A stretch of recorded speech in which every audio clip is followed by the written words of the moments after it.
Halo semuanya, selamat datang lagi di channel aku, Gen Tutorial. Dan di video kali ini aku bakal menjelaskan bagaimana cara memunculkan ikon terjemahkan otomatis untuk blog.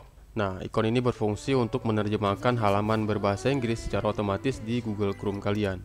Nah, ini sebenarnya halaman ini adalah halaman bahasa Inggris ya, karena aku udah terjemahkan. Oke, contohnya kita buka tab baru, kita tempel yang sama. Oke, kalian bisa lihat di sini ketika aku memasuki sebuah website atau blog yang di dalamnya itu bertuliskan bahasa Inggris, maka ikon Google Translate bakal muncul di sini. Jadi di sini kita bisa diberikan opsi untuk menerjemahkan halaman ini atau tidak. Kalian bisa lihat di sini, ini adalah halaman originalnya yang berisi bahasa Inggris tulisannya.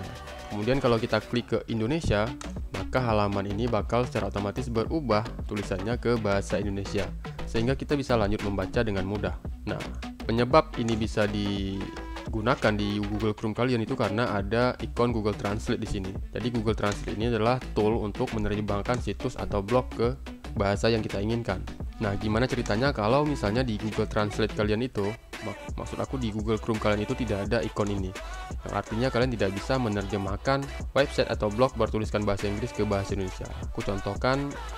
Oke, aku centang seperti ini. Kemudian kita masuk ke tab lain, kita tempel.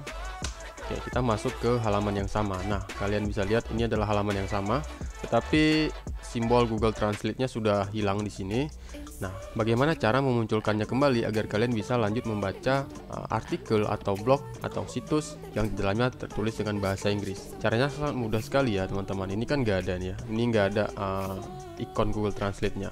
Caranya kalian tinggal klik kanan aja di salah satu di bagian layar, lalu kalian klik di terjemahkan ke Indonesia. Nah, secara otomatis Google Translate-nya bakal muncul lagi dan bahasanya diterjemahkan secara otomatis. Terima kasih, dan begitulah cara menerjemahkan website atau blog dari bahasa Inggris ke bahasa Indonesia dengan sangat mudah.